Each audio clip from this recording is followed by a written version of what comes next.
Olá, a partir de agora você acompanha o Jornal Panorama, que traz as notícias do Parlamento Capixaba. E esses são os nossos destaques de hoje. Colegiado de Cidadania critica plano de vacinação contra a Covid-19. Deputado pede a volta dos ônibus seletivos. Plenário do Povo pergunta qual a expectativa do Capixaba para 2021.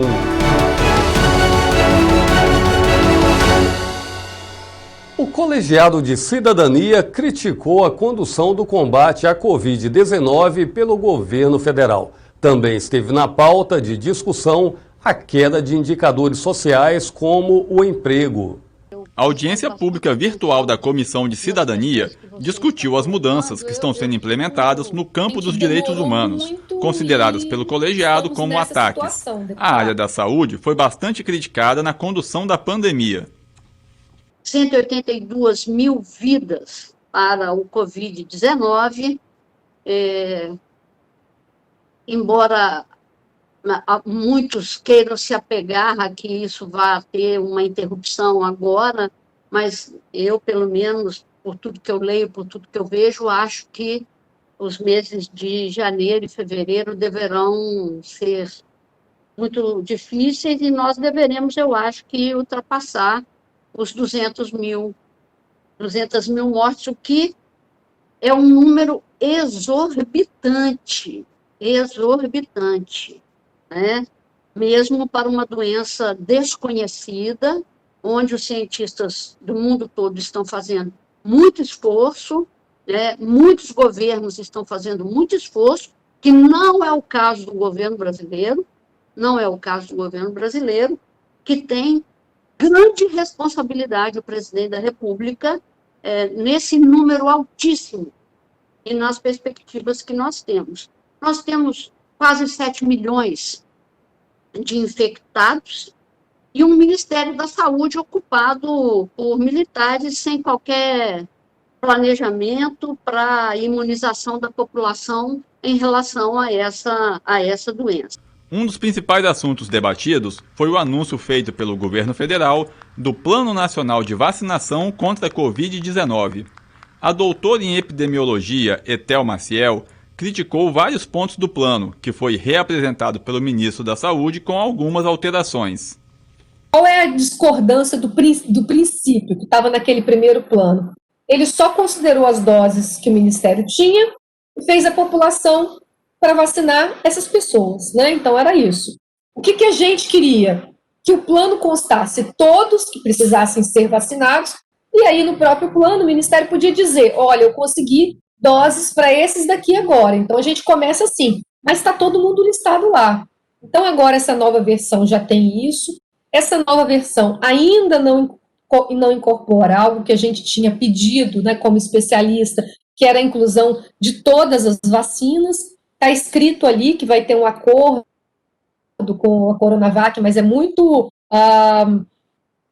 não tem nada concreto, né? Está muito ainda genérico. Acho que, como a deputada falou no início, a gente tem uma questão política que está contaminando todas essa situação, e como a deputada falou muito bem, o Brasil tem pressa, são mais de 180 mil pessoas que já morreram. Para a especialista, os governadores devem cobrar do governo federal a coordenação efetiva do Plano Nacional de Vacinação. Nós temos um Programa Nacional de Imunização que é reconhecido internacionalmente. É um programa de sucesso, é um programa que tem, assim, uma experiência e que sabe fazer campanha. Nós temos esse programa, mais de 40 anos no Brasil, super bem sucedido.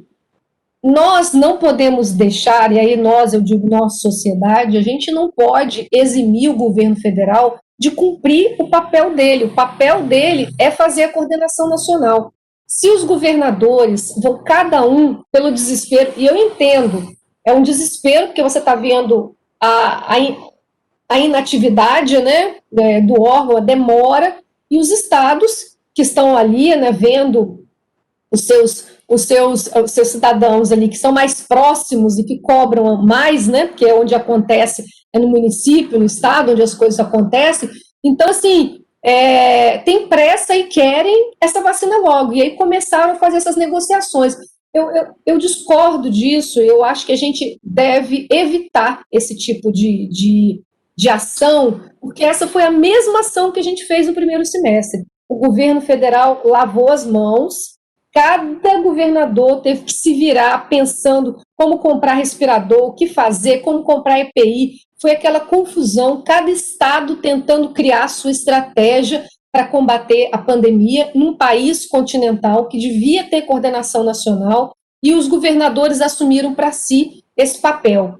A deputada Irine lamentou a queda de diversos indicadores sociais no país, que acabaram sendo agravados com a pandemia do novo coronavírus. O Brasil hoje tem 14 milhões e 100 mil desempregados, segundo o levantamento divulgado pelo IBGE no final de novembro, portanto, há menos de um mês atrás. Isso significa um recorde histórico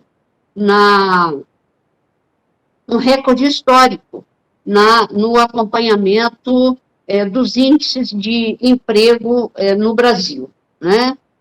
E nós temos mais de 40 milhões de trabalhadoras e trabalhadores na informalidade, o que ocasiona, obviamente, o aumento da extrema pobreza que voltou a assombrar o Brasil depois de um tempo que nós conseguimos tirar o Brasil do mapa da fome nos governos Lula e Dilma. Então, assim, não apenas voltamos para o mapa da fome, mas de uma maneira muito acentuada, com o maior número da história conhecida aqui no Brasil, registrada e identificada no nosso país. Com exceção dos seletivos, desde outubro, os ônibus com ar-condicionado do sistema Transcol voltaram a circular. Indicação do deputado Danilo Baiense ao governo do estado pede o retorno dos micro-ônibus. Nós fizemos essa indicação ao governo do estado porque nós temos recebido uma série de reclamações porque está desativado, os ônibus seletivos não estão rodando, né, em virtude do problema da pandemia. Ocorre que a partir de outubro, já do dia 5 de outubro, os ônibus normais do Transcol com ar-condicionado estão circulando, então não justifica que os ônibus seletivos não funcionem. Ele precisa funcionar porque as pessoas vão deixar os veículos em casa, vão vir nesses ônibus, e tem mais um detalhe, existem locais que o ônibus seletivo vai, que o ônibus do Transcol ele não vai. O depoimento de hoje sobre pessoas que tiveram Covid-19 é do governador Renato Casagrande. Ele chama a atenção para a necessidade de se proteger contra o vírus e também analisa o abalo psicológico provocado pela doença. A minha convivência não foi agressiva, graças a Deus, mas eu tive ao mesmo tempo que acompanhar minha esposa e minha mãe. Então, a doença, ela não afeta só o seu organismo, o seu pulmão, o seu coração, sua capacidade respiratória, ela afeta o seu psicológico, tá certo? Ela afeta muito porque você vê uma pessoa indo para o hospital, muito próxima de você, e você não sabe se vai poder visitar essa pessoa, se essa pessoa, quando ela acabar de sair do hospital. Então, é uma doença que afasta muito a família do doente, os amigos do doente. Então, isso tem um efeito psicológico muito forte, tá certo? Graças a Deus, passei bem, minha esposa e minha mãe também saíram, mas as sequelas ficam por muito tempo. Então, é muito importante que a gente possa dizer isso. Eu tenho sentido que, mesmo que a gente diga isso todos os dias, as pessoas não estão sensibilizadas. É impressionante como há um descuido das pessoas com relação à doença, né? E a gente vê que todos os dias muita gente perde a vida, muitas vezes por descuido, às vezes nem é por descuido, porque a pessoa, por alguma razão, foi contagiada, mas todo cuidado é pouco neste momento. E o Jornal Panorama foi às ruas para ouvir o Capixaba no último plenário do Povo do Ano. A pandemia jogou 2020 numa escuridão que começa a ser iluminada apenas agora em dezembro, com os anúncios de vacinas que começaram a ser aplicadas no Reino Unido, Estados Unidos, Canadá, China e Rússia.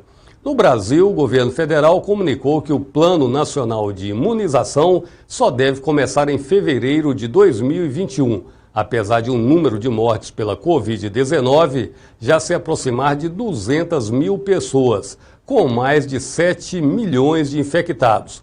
Mesmo com as dificuldades geradas pela pandemia, O ano novo costuma gerar expectativas e o Plenário do Povo foi às ruas saber quais são os desejos do capixaba para 2021.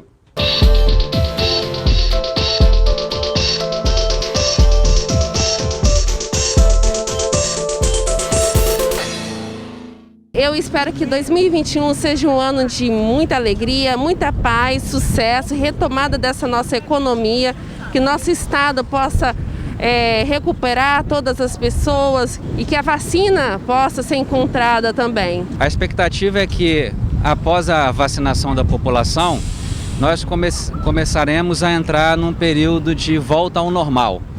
Então, acreditamos que a vida voltará ao que era antes, à medida em que a população brasileira for sendo vacinada e ficarmos livres desse vírus, né?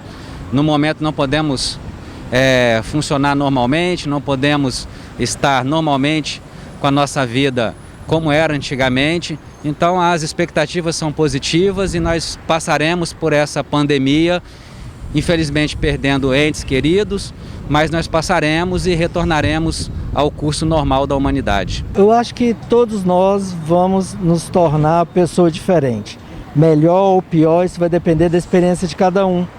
Mas no meu caso, que fui testado positivo e passei por todo um processo um pouco mais agressivo, a gente repensa a vida, vê a questão da finitude da vida e eu acredito que a questão da empatia está em todos nós. 2021, eu acredito que nós, seres humanos, temos que ver, né? Olhar essa questão da empatia, ver o ser humano com mais carinho.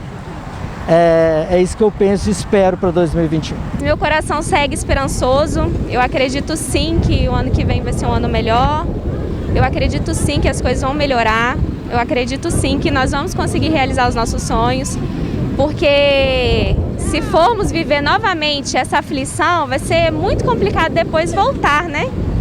Então eu acredito que as coisas vão melhorar. Eu espero para 2021 que eu venda muito mais doce que eu vendi esse ano.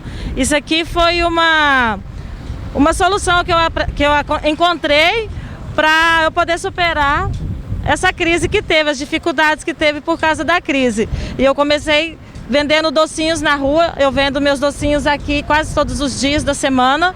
E eu acredito que em 2021 vai ser bem melhor, porque as pessoas têm comprado bastante, mas elas seguram bastante, porque está todo mundo com medo por causa dessa pandemia e o povo está bem segurando a grana, né? Meu sonho é viajar, né? Fazer umas viagens para a Europa, conhecer o mundo, né? Mas devido à pandemia tudo foi bloqueado, a expectativa é que possa melhorar. E o ano que vem eu espero que seja melhor, porque se a vacina chegar, eu tenho certeza que vai chegar sim, e quem seja imunizado, que a gente dá bem. Eu espero realizar todos os meus sonhos que eu não pude realizar esse ano, que em 2021 eu possa estar colocando tudo em prática. Eu espero conseguir formar na UFES, né? Por conta dessa pandemia, parou meu estágio, eu sou da área da saúde, eu faço fisioterapia. Eu espero conseguir tomar vacina, né? Que o governo coopere para a gente tomar a vacina, porque é muito importante a gente tomar a vacina, né? É um avanço tecnológico de imunização fantástico que a gente tem, né? Já erradicou várias doenças que assolaram a humanidade de uma forma muito preocupante. E também espero que a ciência prevaleça em 2021, né? Que o pessoal pode falar que antivacina, vacina é uma coisa extremamente importante, não só para mim imunizar, para imunizar as outras pessoas, né? Para eu não contaminar as outras pessoas. E eu espero que seja um ano melhor, que seja um ano menos atribulado, seja um ano que eu consiga respirar, falar assim, nossa, misericórdia, finalmente, um ano mais tranquilo assim. E o panorama de hoje fica por aqui, mas você pode continuar se informando sobre o Legislativo Capixaba pelo portal da Casa e também pelas mídias sociais. Obrigado pela sua companhia, continue ligado na programação da TV Assembleia, agora mais perto de você, no canal 3.2.